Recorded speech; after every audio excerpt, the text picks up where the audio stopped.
Gravação. Olá, sejam todos bem-vindos a mais um episódio da Rádio Caleidoscópio de Saberes. Esse programa é quinzenal, sempre vai ao ar toda segunda e última quarta-feira do mês, às 20 horas, neste canal do YouTube. Esse programa é uma produção da Cooperativa Caleidoscópio de Saberes, com o apoio do Consórcio Acadêmico Brasileiro de Saúde Integrativa, o CABCIM. E nessa temporada estamos conversando sobre o tema Envelhecer e Vitalidade. E no programa de hoje nós vamos conversar sobre vitalidade, envelhecimento e ciclos hormonais. E, aliás, nós vamos começar nos apresentando, né? Eu sou a Adriana Elias e ao meu lado... Silvia Sabag. Olá, Silvia. Bem-vinda. Acho que a gente precisa começar o programa de hoje, né? Que tem um título aí bem inusitado, que é Só Vejo Meme de Menopausa, Onde Estão os da Andropausa? E contar um pouquinho porque é que acho que nós escolhemos este título, né, para o programa em que a gente vai falar sobre essas mudanças de ciclos hormonais aí, né? E tudo começa porque nós fomos fazer as nossas pesquisas iniciais da pauta do programa, né? E a gente começou a observar uma discrepância entre aquilo que a gente encontrava sobre menopausa e o que nós encontrávamos sobre andropausa nas buscas que fizemos na internet. Né? E a temática é bem diferente, né, Dri? Não, muito. Das mulheres sempre com muita... Falam-se muito facilmente da menopausa da mulher. E do homem, a andropausa fica sempre num tom sóbrio. Exatamente. Educativo. Educativo, né?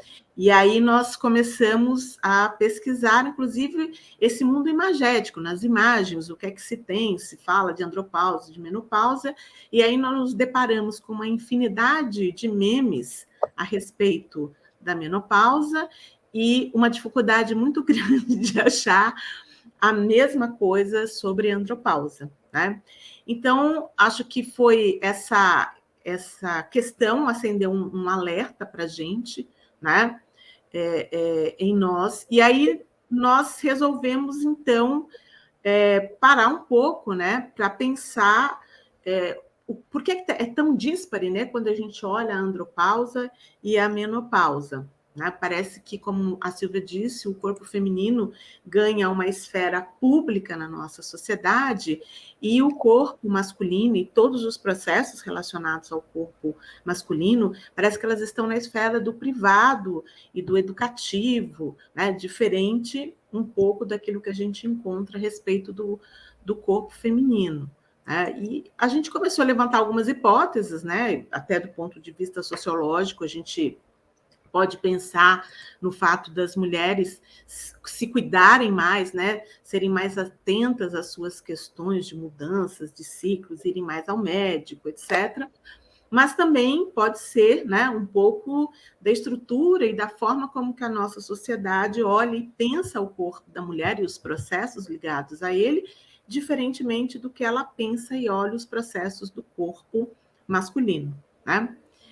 Então, para conversar com a gente hoje, né, nós convidamos o naturólogo e doutorando em ciências, o Caio Portela. Bem-vindo, Caio. Bem-vindo, Caio. Obrigado, Silvia. A gente vai pedir que você se apresente. A gente sempre pede para os nossos convidados se apresentarem aqui. Obrigado. É um prazer estar aqui. Eu sou naturólogo, tenho mestrado em saúde pública, trabalhei com mulheres no período do climatério, no mestrado. Né? O mestrado foi sobre meditação para o tratamento da insônia durante a transição menopausal, ali durante a menopausa. E atualmente eu faço doutorado na ginecologia da Faculdade de Medicina da Universidade de São Paulo. É importante dizer que é um desafio estar aqui falando desse tema, porque, enfim, eu sou um homem jovem, branco, com todas as características e limitações culturais para falar desse tema, né? Mas eu acho que é interessante falar desse aspecto crítico mesmo, enfim, do próprio lugar de fala do próprio homem, né? Fazendo uma autocrítica em relação como o ciclo, né, de envelhecimento é visto a partir dessa diferença masculina e feminina e como que a gente pode contextualizar isso segundo dados científicos e a forma com que as medicinas tradicionais também veem isso. Eu acho que é um desafio interessante. A gente quer lembrar também que o Caio também é prata da casa, ele também faz parte do corpo docente da Caleidoscópio de Saberes. E também da CABSIM. E da CABSIM, exatamente. Ele é... O Caio é meio bombril, né? Multiuso. E a ideia de trazer o Caio é justamente para a gente poder discutir um pouco, acho que de uma perspectiva, que são das perspectivas vitalistas, de você naturalizar uma coisa que é natural, que são os processos hormonais, dessas mudanças dos ciclos hormonais, né? Que são tão investidas assim de tabus e preconceitos, às vezes, para se abordar essa questão na nossa sociedade, e a gente queria entender um pouco isso, como é que essas medicinas e práticas vitalistas olham, né, esses ciclos naturais e o que elas têm para dizer para a gente sobre isso. Muito bom, ótima pergunta. A gente começa primeiro com essa contextualização, né, do quanto que existe uma diferença de visão, né, do modelo biomédico, né, do modelo de medicina convencional, que a gente chama, em relação ao que é o processo de envelhecimento para as grandes medicinas vitalistas, como a medicina chinesa, o Ayurveda, a própria naturopatia, que é uma medicina híbrida, né, que tem uma visão ali vitalista, mas que dialoga com o modelo biomédico, né, então tem uma separação entre causa e diagnóstico, né, e mecanismo de ação e aquilo que está por trás, né, que é individual. Então, a gente tem várias formas de olhar para o processo de envelhecimento. Para uma medicina que é vitalista, ou seja, que é uma medicina que vai olhar para o aspecto da vitalidade, que vai teorizar aspectos multidimensionais desse ser, várias coisas vão entrar no escopo de avaliação e tratamento, no escopo do diagnóstico e da terapêutica, que não entrariam normalmente no modelo biomédico. Então, tem toda uma leitura, né, de como que essa vitalidade funciona no corpo, no ser daquela pessoa, né, os papéis também dentro daquela transformação corporal, porque como essas medicinas elas não são focadas numa disfunção do corpo, né, então o corpo como uma máquina, e eu tenho ali uma coisa que quebra, né, ou não funciona bem, e aí eu tenho que atuar nessa disfunção, o envelhecimento é visto dessa forma para o modelo biomédico. Exatamente. Enxerga o envelhecimento como uma espécie de uma doença, né, um conjunto de doenças e disfunções que cronicamente, né, vão tornando o organismo incapaz de se reparar, né, e leva a gente para a morte em última instância, né? Para essas medicinas, como a cosmovisão, como a visão de ser humano é muito mais ampliada, o que acontece é uma mudança, né, de como essa vitalidade se expressa, e você tem uma ressignificação cultural até desse processo de envelhecimento. Então, dependendo da cultura que está por trás, envelhecimento é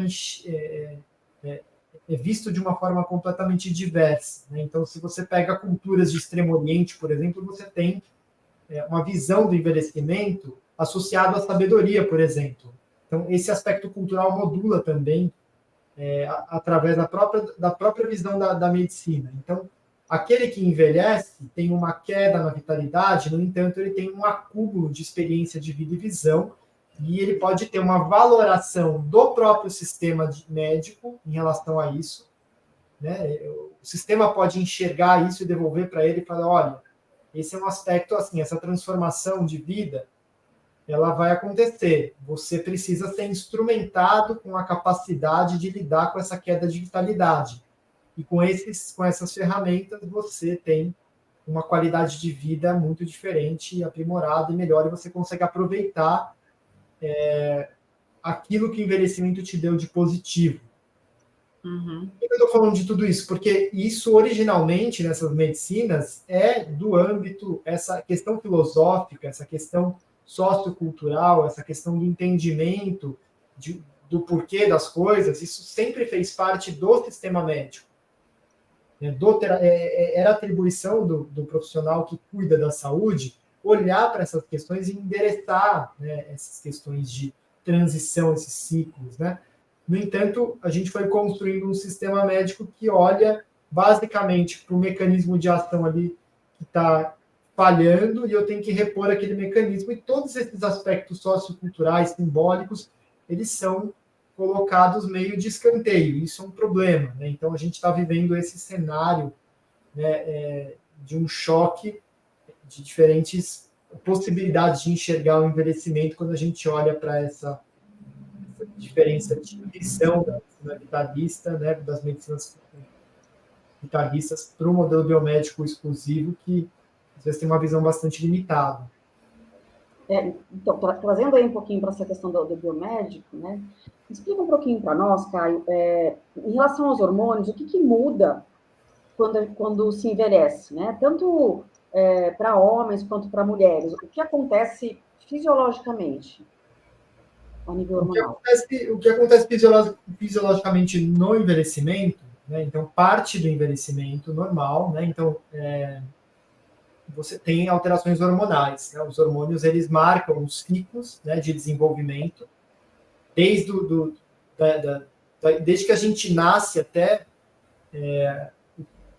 o nosso último suspiro de vida, a gente tem ali hormônios atuando em várias esferas e eles têm papéis diferentes, papéis na recuperação, papéis no desenvolvimento dos caracteres sexuais, papéis na modulação do nosso comportamento, na modulação do sono, na modulação dos ciclos, de todos os ciclos ultradianos, circadianos, infradianos, né? São termos da cronobiologia, né? Então, os hormônios, eles têm essa relação. E quando a gente envelhece, a gente vai tendo uma queda, né, uma falência, né, dessas estruturas, né, uma diminuição da função dessas estruturas que produzem os hormônios sexuais. Então, no caso, a gente tem uma alteração ali ovariana, né?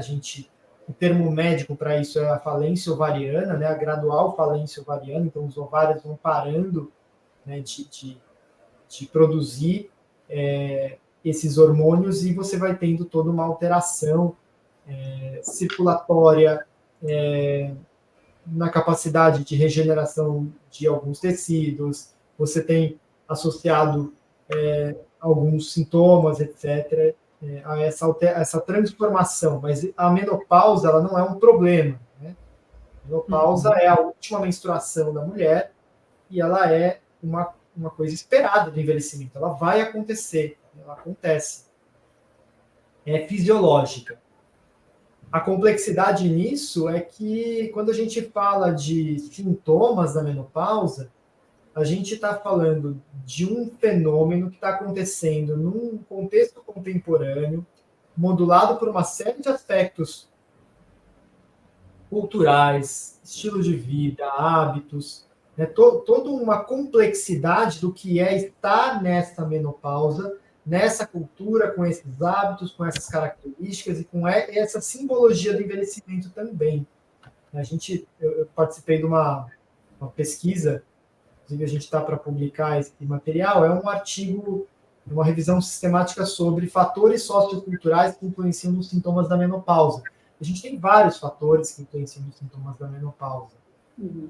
Eu acho que tem uma questão aí que o envelhecimento ele está muito atrelado a essa diminuição da função, porque o corpo ele vai perdendo vitalidade ao longo do tempo, né?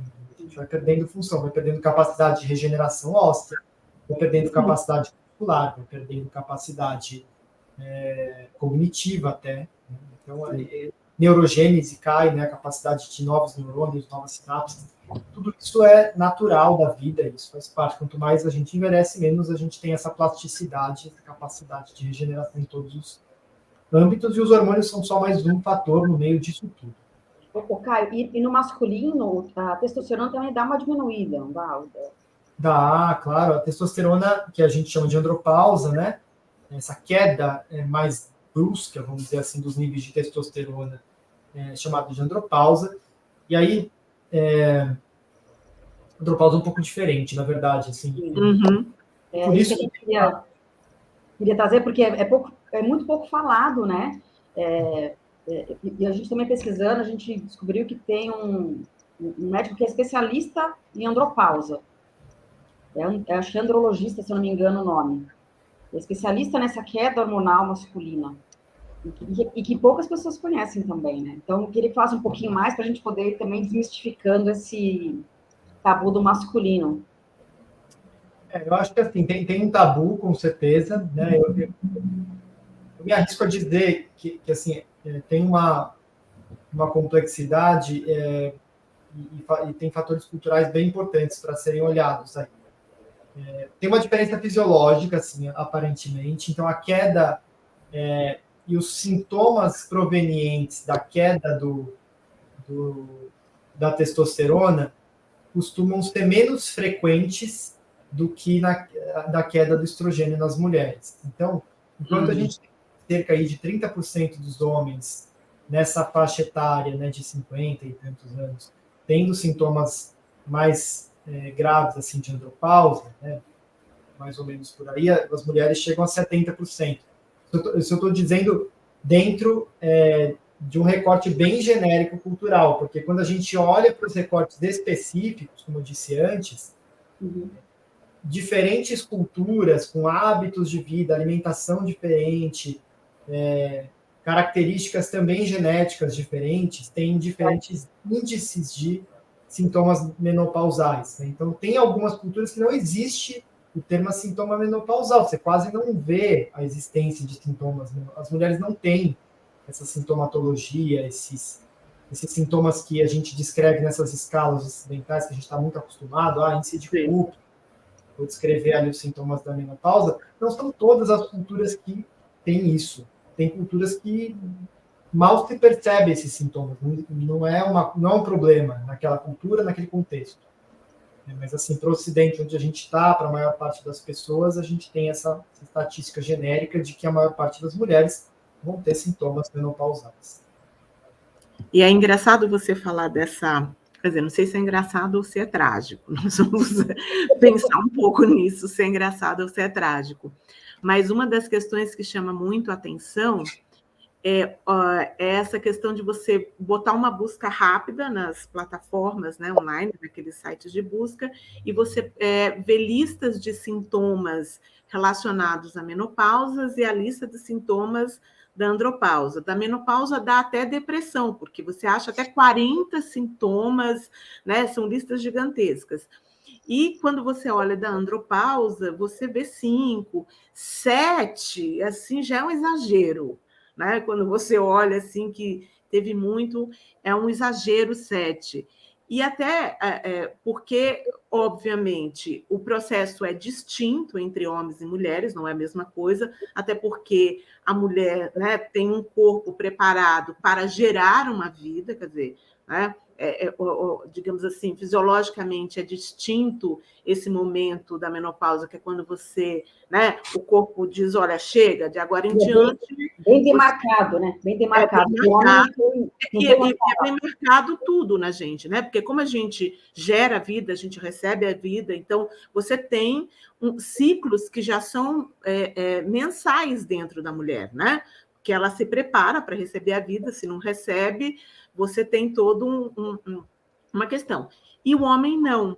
Mas eu acho que tem uma coisa aí também com relação ao homem que me chama a atenção, é de que existe até um cuidado, parece que sim, uma delicadeza maior em dizer ao homem, olha, o seu nível de testosterona num determinado momento da vida vai baixar.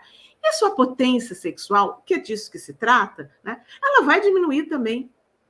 Então, parece que tem, né, essa coisa assim, olha, a mulher perde uma função social, porque gerar vida é uma função social, e a gente sabe a pressão que as mulheres tem na nossa sociedade por serem, né, as progenitoras, então a gente tem uma carga de cobrança muito grande, e há, assim, uma delicadeza muito grande, muitos dedos para dizer para o homem, olha, querido, um determinado momento da vida você não vai mais poder fazer filhos, não vai, sabe? Existe uma discrepância muito grande nisso, né? E aí, assim, não só te ouvir um pouco sobre isso como um estudioso da questão, né, que eu sei que você é, mas também como um homem, né? Porque às vezes eu fico sempre querendo ouvir o outro lado, né? Ouvir o que é que o homem pode falar deste processo que ele vai passar, né? E como é que você se sente com relação a isso. Eu acho que os homens são menos penalizados pelo envelhecimento em geral, culturalmente. Eles têm uma pressão menor em relação ao envelhecimento, a estética da coisa e a pressão social, né, sobre o corpo perfeito está muito mais forte em cima da mulher do que do homem, né? Então existe toda uma construção social que faz com que a menopausa seja um ponto de virada, onde a queda hormonal pode levar uma facilidade de ganho de peso, uma dificuldade em você manter, né, a tua saúde com a mesma facilidade que era antes ali, né, e a estética é muito influenciada por isso, então tem um aspecto ali importante que eu acho que vale a pena a gente olhar. Os homens sofrem um pouco menos de pressão em relação a isso, fora toda uma cultura construída, né, enfim, para o masculino, que agora está em xeque, né, e está tendo uma grande revisão disso tudo, né. Acho que tem muito espaço ainda para a sociedade ainda se acomodar e pensar, né, uma nova forma de colocar masculino e feminino, né, e os papéis sociais dentro disso tudo. Acho que tem muita coisa ainda para ser revista, tem muito preconceito, os salários não se equiparam, as funções sociais ainda são bastante desiguais, você tem uma série de outras condições que não dá para separar isso do fenômeno envelhecimento, menopausa, e o quanto que isso, esses outros cofatores interferem na experiência complexa que está associada a coisas como insônia, irritabilidade, depressão, enfim, tudo isso é classificado como sintoma da menopausa, como se só a queda hormonal fosse responsável por disparar todos esses fatores, e aí você vai lá, suplementa o hormônio e está tudo resolvido, né? Assim, quem disse que é só o hormônio o problema, né? Enfim, é muita redução você imaginar que é só uma queda de hormônio que vai disparar todos os fatores, né? Você pode até ter uma melhora, né, do sintoma psicológico pela reposição hormonal, não estou negando isso, as pesquisas até mostram essa relação. Agora, reduzir a causa das questões psíquicas, emocionais, a um panorama físico hormonal é um grande equívoco que a saúde mental tem repetido muitas vezes em muitos níveis. Assim, a gente sabe o quanto que os medicamentos para problemas psiquiátricos têm limitações gravíssimas, e a gente tem crises e problemas imensos. Por exemplo, uma crise de opioides que a gente está vivendo muito sério nos Estados Unidos, agora aqui no Brasil está começando, assim, sim, tão grave quanto, né? Enfim. Perfeito, Caio. Eu concordo muito com você da gente não ficar só nessa visão reducionista, né, de que olha o fenômeno por um aspecto e deixa de olhar o fenômeno nessa amplitude de dimensões que ele comporta, né? Concordo muito com isso. Infelizmente, é o que mais se faz, né? Sim, e aí, Caio, puxando um pouquinho para esse lado, né? O que essas medicinas vitalistas orientam a fazer para minimizar esses efeitos que ocorrem no envelhecimento em relação às mudanças dos ciclos hormonais? Porque é muito diferente, porque aqui a gente fala só, repõe hormônio, está tudo certo. Mas o que as vitalistas trazem de orientação nesse sentido? A visão de uma medicina dessa vitalista é uma visão onde você não enxerga, você não concebe uma separação clara entre o indivíduo e o ambiente, né, entre o indivíduo e a natureza. Né? Então, o indivíduo é a natureza, e a natureza ela é dividida em forças, e você tem leituras dessas forças, né, sistemas, né, de diagnóstico e tratamento baseado nessas forças, em elementos, ou em características, ou tipos de calor, frio, tipo de órgão ou função que ele movimenta. Então, você tem toda uma lógica dessa.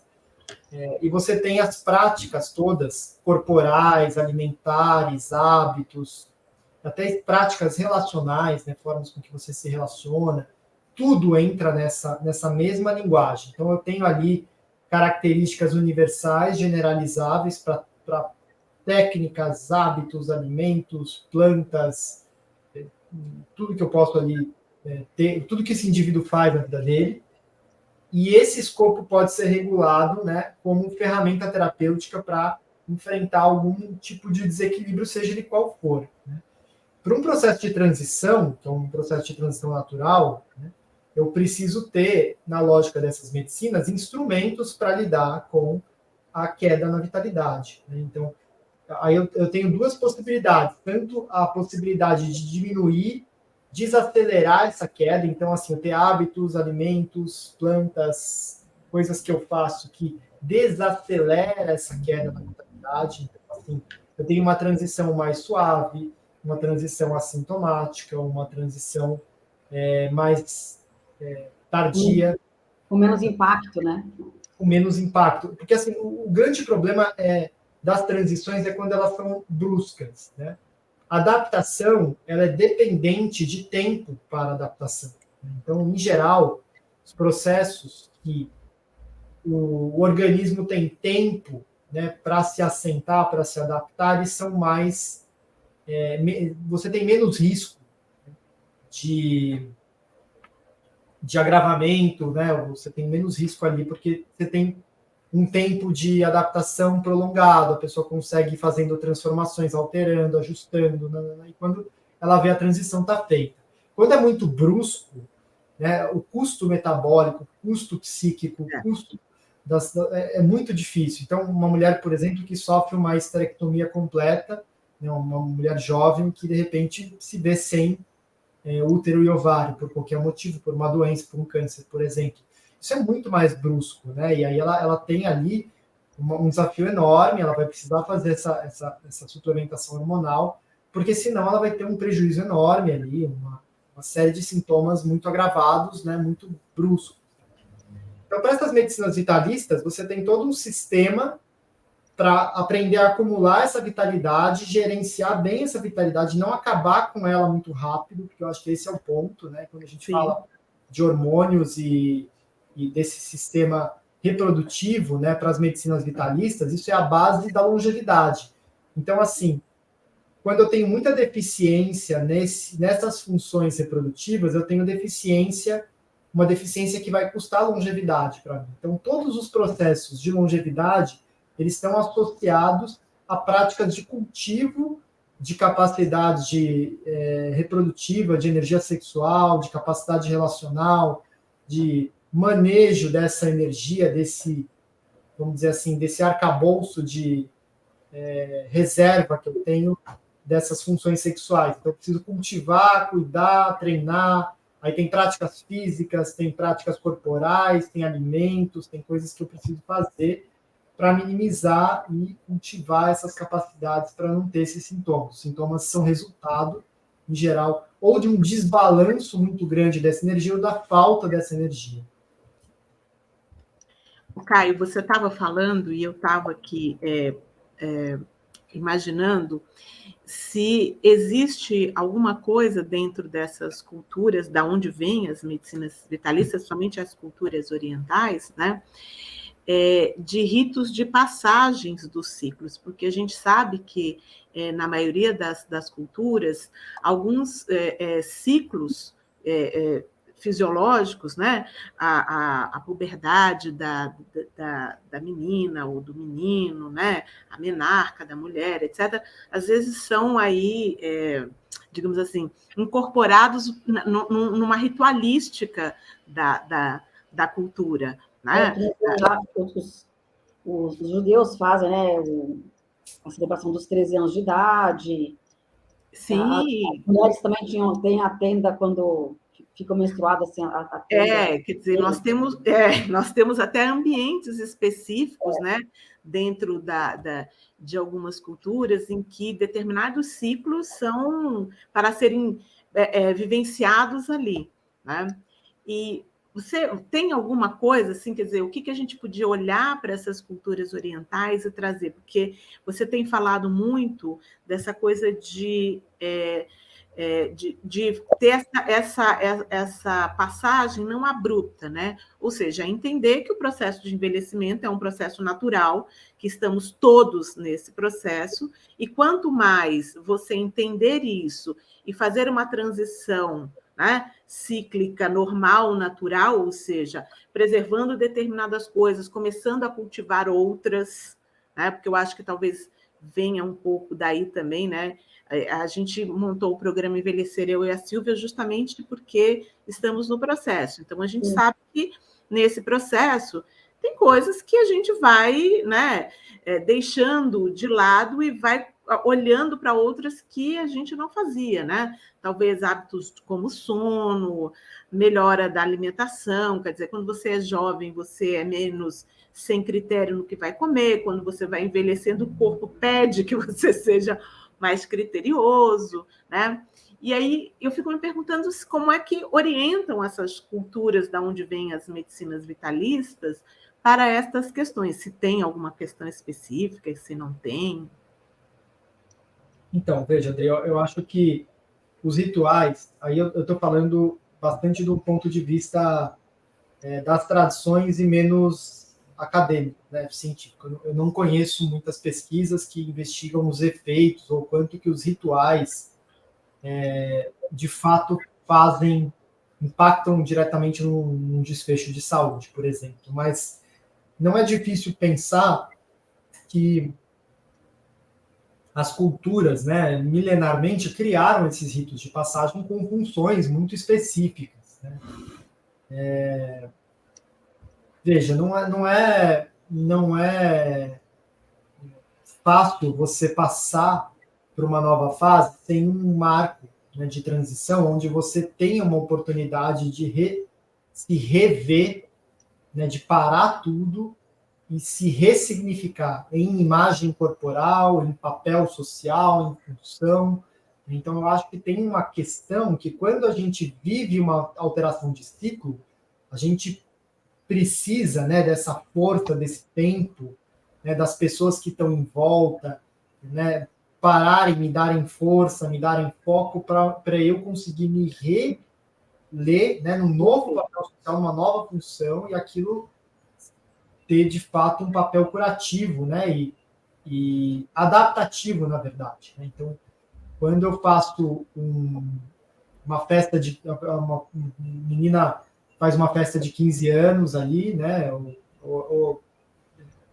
ela tem uma oportunidade de parar, né, de se entender que existe um movimento ali coletivo dizendo para ela, você não é mais uma criança, né, agora você está na transição para a adolescência, né, que é o caminho ali para a fase adulta, e daqui para frente você precisa se enxergar com uma nova característica. E aí aquela junção de pessoas é um rito de passagem. Sim. Né?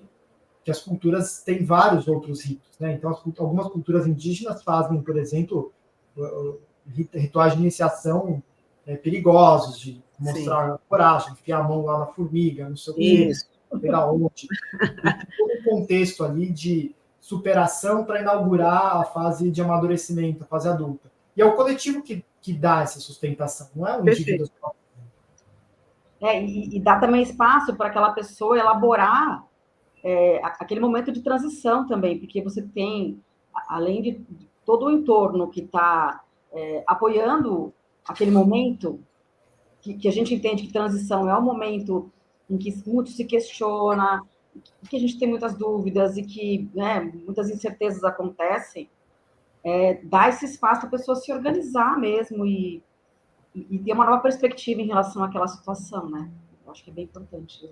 Acho que a gente devia propor a inauguração da festa da menopausa, porque quando a mulher fica mocinha, e toda menina passou por essa fase constrangedora, quando você menstrua pela primeira vez, se publiciza, né? Eu lembro da minha primeira vez, eu tinha 11 anos, e eu estava almoçando na casa dos meus bisavós, e a menstruação desceu, eu chamei a minha tia e disse, tia, olha, a menstruação desceu, eu preciso de um mote. Ela disse, eu já vendo.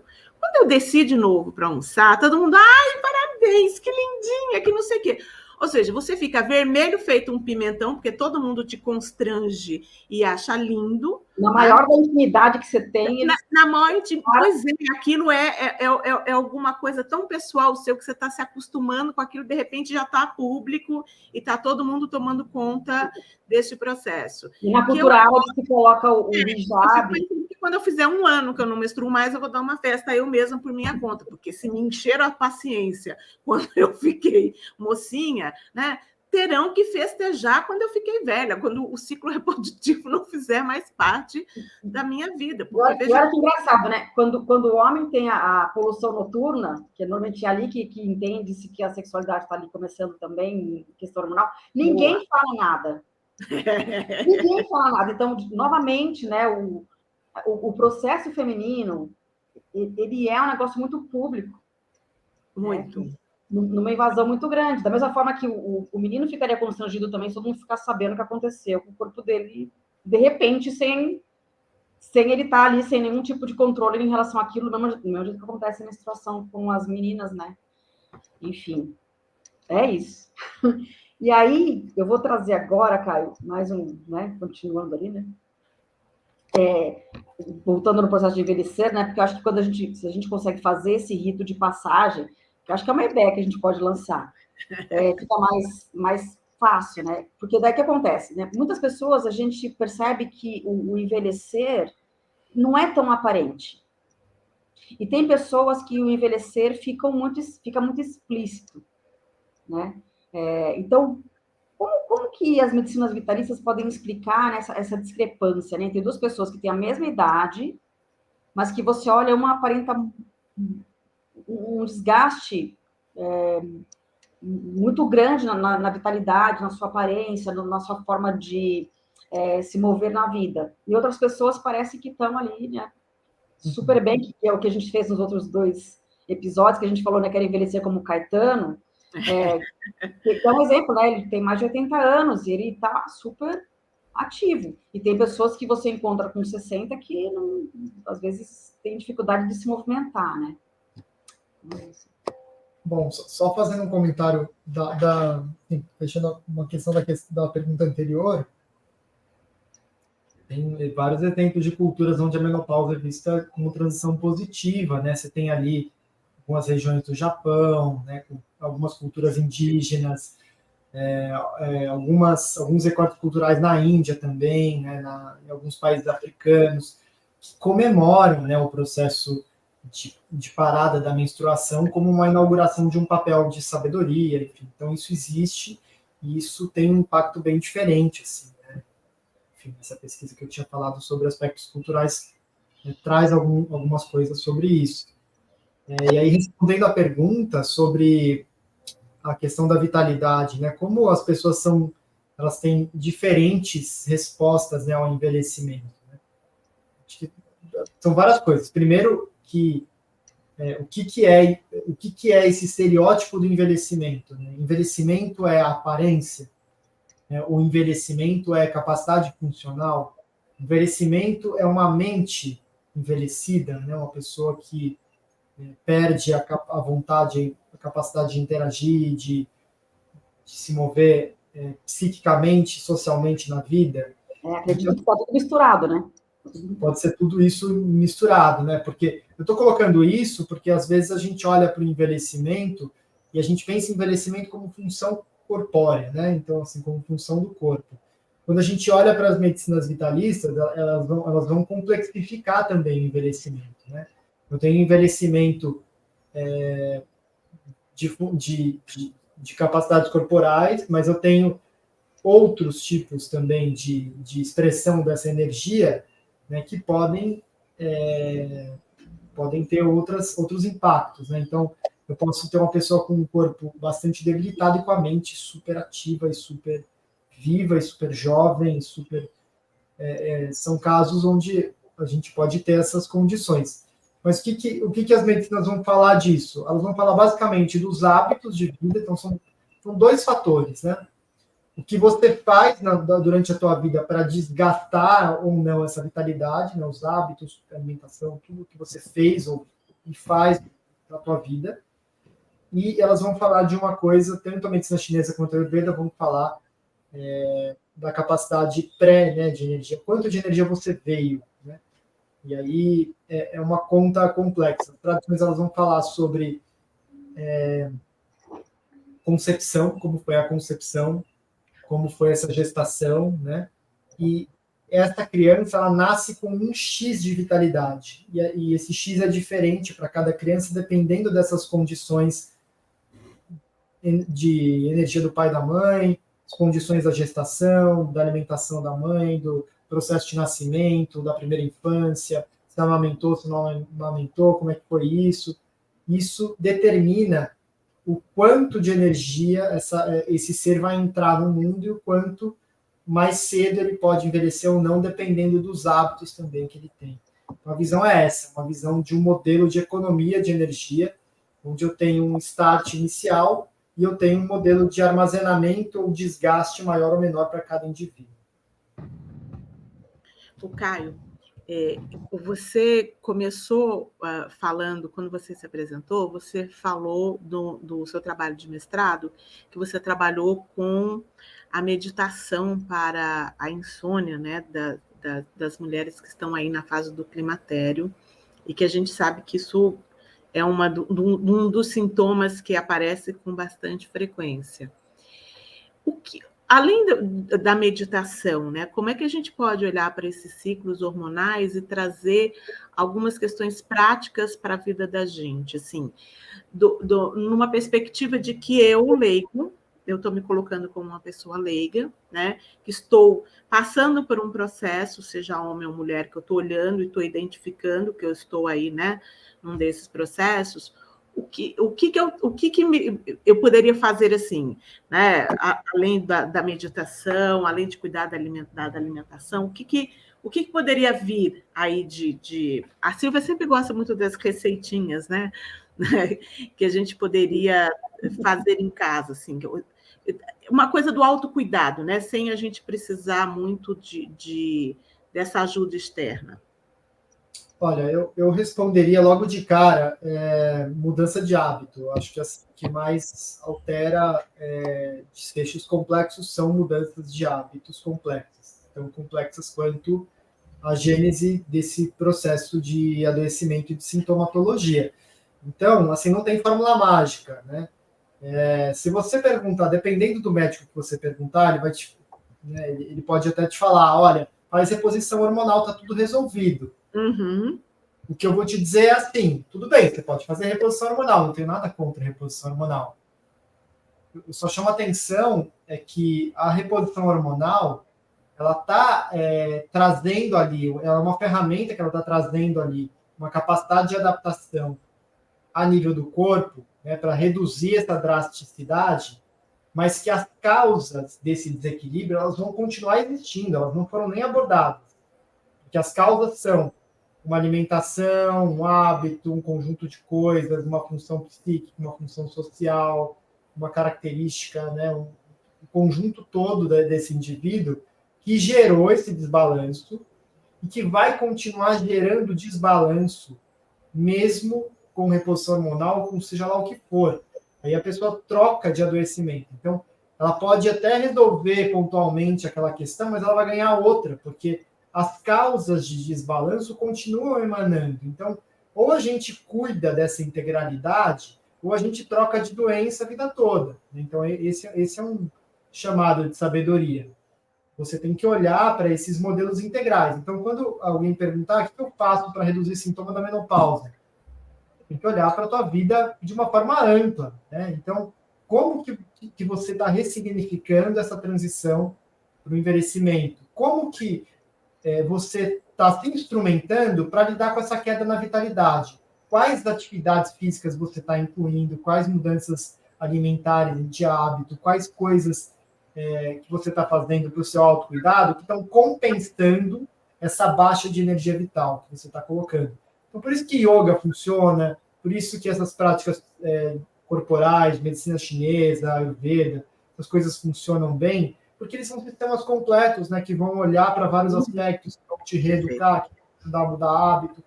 Então, eu diria assim, não tem fórmula mágica.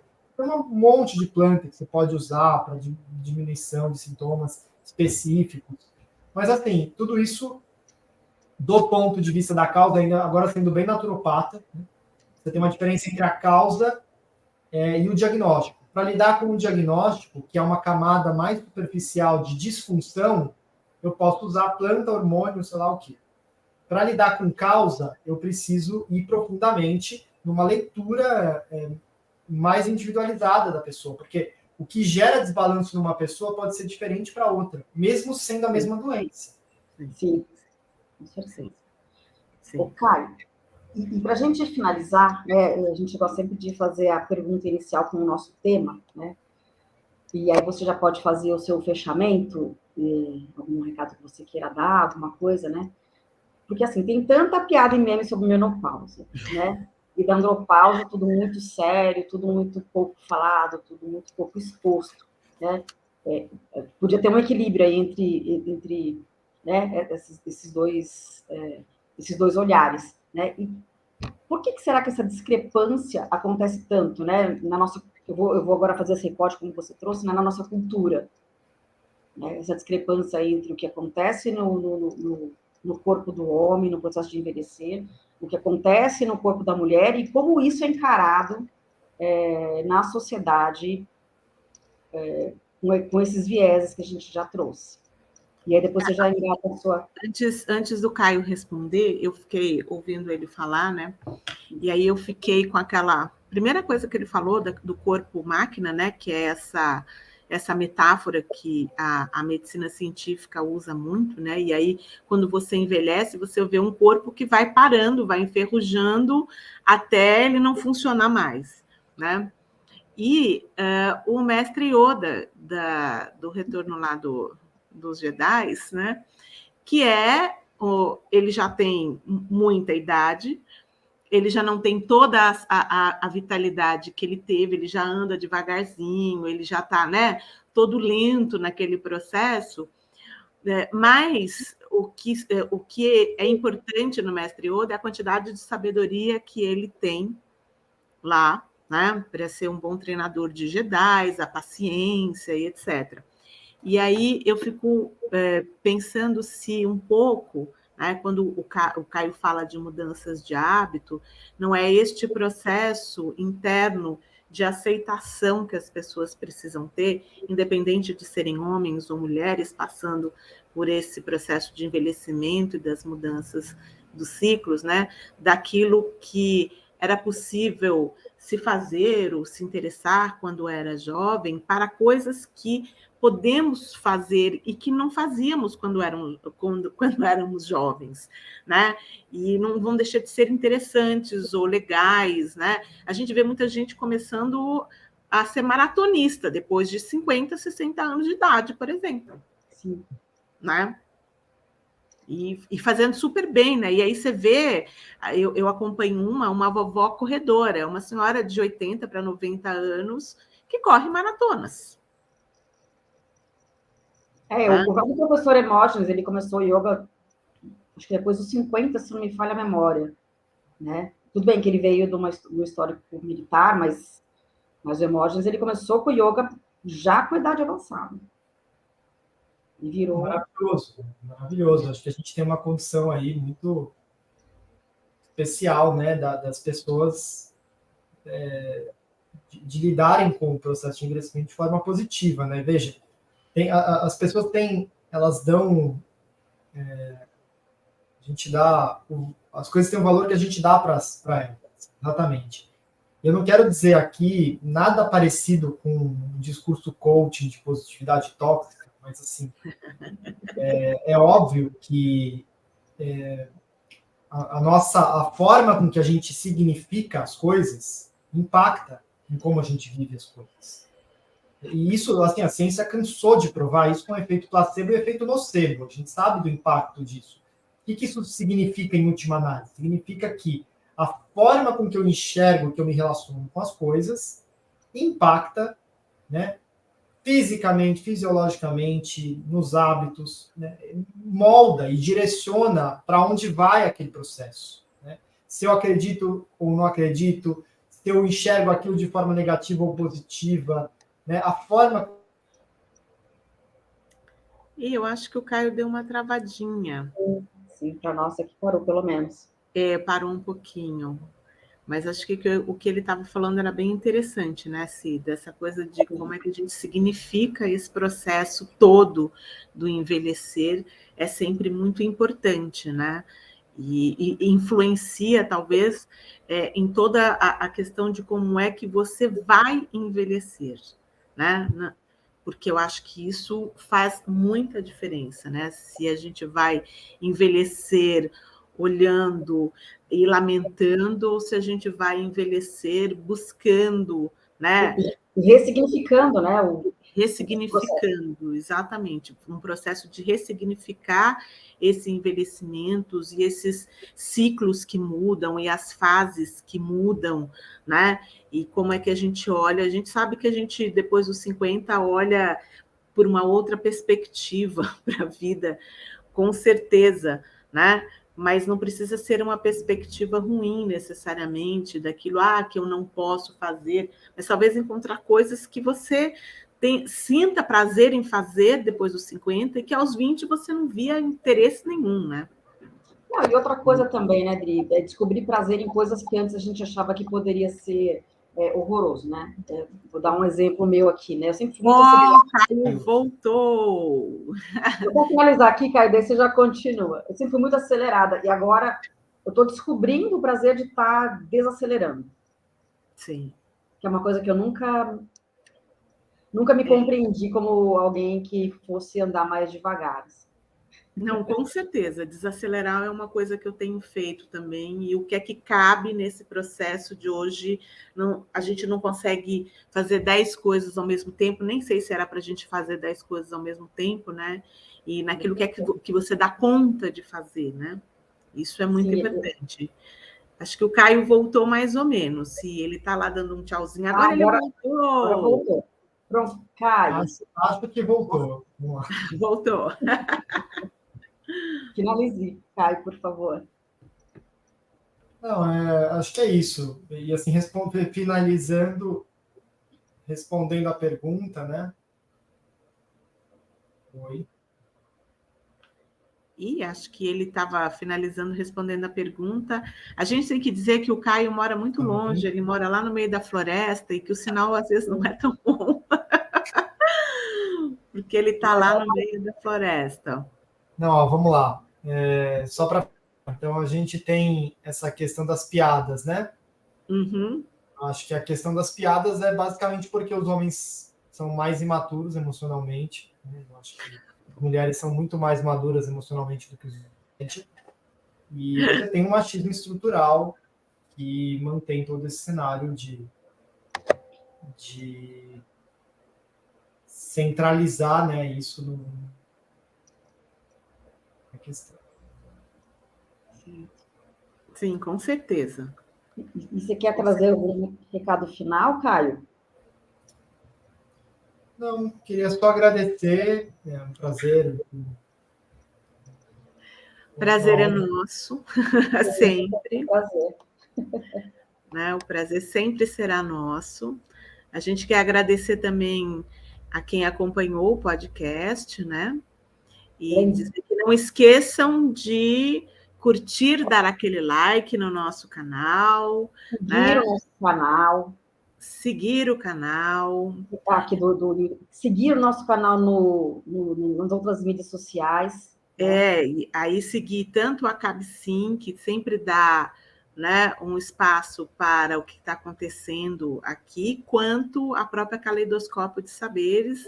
Nós estamos nas redes sociais, Facebook, Instagram, temos os nossos sites, então sempre, né, que der, dá uma olhadinha lá, que temos sempre novidades acontecendo, né? E foi um prazer ter o Caio nesse bate-papo hoje aqui com a gente. Né? Muito obrigada, Silvia Sabag. Eu que agradeço, Adriana Elias, e agradeço também ao pessoal da Capsim, que nos auxiliou aqui, a presença do Caio também, sempre muito enriquecedor. Ao Anderson, que é o nosso diretor, a gente nunca pode esquecer. Então, um abraço para todos e a gente se vê daqui 15 dias. Um abraço a todos.